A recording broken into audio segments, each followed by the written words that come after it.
High বন্ধুরা, সবাই কেমন আছো? স্বপ্না ব্লগে সবাইকে স্বাগত। আজকের আমি আবার একটি রেসিপি তোমাদের সাথে শেয়ার করব, বাটা মাছের ঝোল। তো চলো পুরো ভিডিওটা দেখতে থাকো, আশা করি তোমাদের ভালো লাগবে। তো আমি মাছটা বাজার থেকে নিয়ে এসছে, সেটাকে একটু কাটা হয়নি। তো প্রথমে আমি মাছটাকে কেটে নেব। তো চলো মাছটা আমি কেটে নিই, তারপরে তোমাদের সাথে কথা বলছি। তো মাছটা কাটানো আমি তোমাদেরকে দেখাতে পারবো না, কারণ যেহেতু আমি একাই মোবাইল ক্যামেরা করছি আর দেখাচ্ছি তোমাদেরকে, সেই জন্য।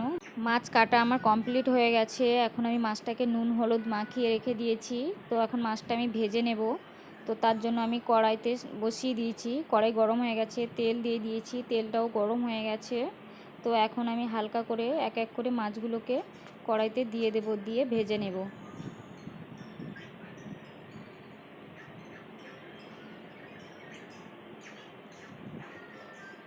তো মাছগুলো আমার প্রায় দিয়ে দিয়েছি কড়াইতে সব। তো মাছ ভাজা আমার হয়ে গেছে দেখো। এবার মাছগুলোকে আমি তুলে নেব। বেশি কড়া করে ভাজবো না, যেগুলো একটু ভাজা রাখবো সেগুলো একটু রেখে দেব। তো বাকি মাছগুলো আমি ভেজে নিচ্ছি সব। তো মাছ ভাজা আমার কমপ্লিট হয়ে গেছে। এদিকে আমি কড়াই বসিয়ে দিয়েছি, কড়াই প্রায় গরম হয়ে গেছে, তেল দিয়ে দিচ্ছি। তো তেল আমার গরম হয়ে গেছে। আলুগুলো আমি ভেজে নেব, কারণ আলু দিয়ে করব ঝোলটা যেহেতু। তো আলুগুলো আমি লম্বা লম্বা করে কেটে নিয়েছি। আলুগুলো দিয়ে আমি নুন হলুদ দিয়ে হালকা করে একটু লাল লাল করে আলুগুলো আমি ভেজে নেব।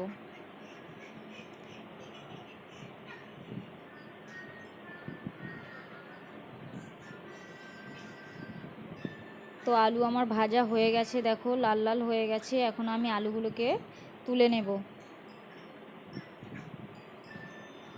তো আলু তুলে নিয়েছি, আর কড়াইতে কিছুটা তেল ছিল, আর একটু তেল দিয়েছি। তেলটা আমার গরম হয়ে গেছে। এখন কালো জিরে দিয়ে দিচ্ছি।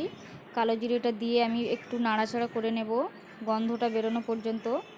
তো এখন আমি পেস্ট করে রেখেছি হচ্ছে পেঁয়াজ, আদা আর কাঁচা লঙ্কা, সেটাকে দিয়ে দেব।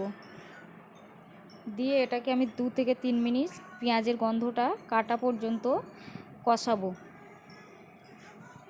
তো এটা থেকে দেখো তেল ছেড়ে এসছে মশলাটা থেকে। এখন আমি দিয়ে দেব হচ্ছে নুন, হলুদ গুঁড়ো, জিরে গুঁড়ো, আর হচ্ছে একটু শুকনো লঙ্কার গুঁড়ো দিয়ে এটাকে মশলাটাকে আমি ভালো করে কষাবো 5 থেকে 7 মিনিট তেল ছাড়া পর্যন্ত।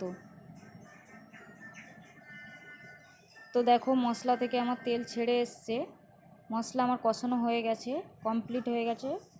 কত সুন্দর কালার এসছে দেখতে। এখন আমি দিয়ে দেব ভেজে রাখা আলুগুলো। তো ভেজে রাখা আলুগুলো দিয়ে আমি 2 থেকে 3 মিনিট ভালো করে মশলার সাথে মাখিয়ে আলুটাকে কষিয়ে নেব। কষানো আমার হয়ে গেছে। এখন আমি দিয়ে দেব হচ্ছে পরিমাণ মতো জল।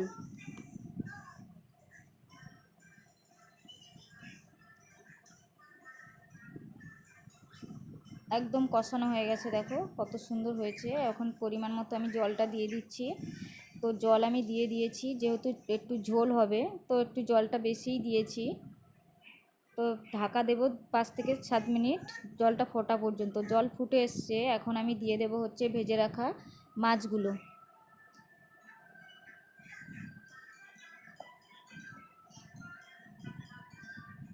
তো মাছগুলো দিয়ে আমি এরকম 5 থেকে 7 মিনিট একদম লো ফ্লেমে ঢাকা দিয়ে রেখে দেব।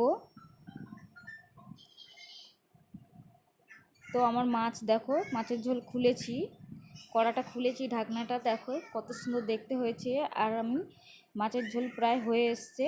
এখন আমি দিয়ে দেব হচ্ছে দুটো উপর থেকে কাঁচা লঙ্কা দিয়ে দেব। আমি এটাকে চিড়ে দিলাম না, গোটা দিয়েছি, যেহেতু আমি লঙ্কাটা দিয়েছি আগে, সেই জন্য। তো এখন আমি এটা লো ফ্লেমে একদম 2 থেকে 3 মিনিট একদম ঢাকা দিয়ে রেখে দেব। তো রেডি হয়ে গেছে আমার হচ্ছে মাছের ঝোল, বাটা মাছের ঝোল আলু দিয়ে। তো ভিডিওটা ভালো লাগলে প্লিজ সবাই একটু লাইক কমেন্ট শেয়ার করে দিও। আর ভালো থেকো, সুস্থ থেকো।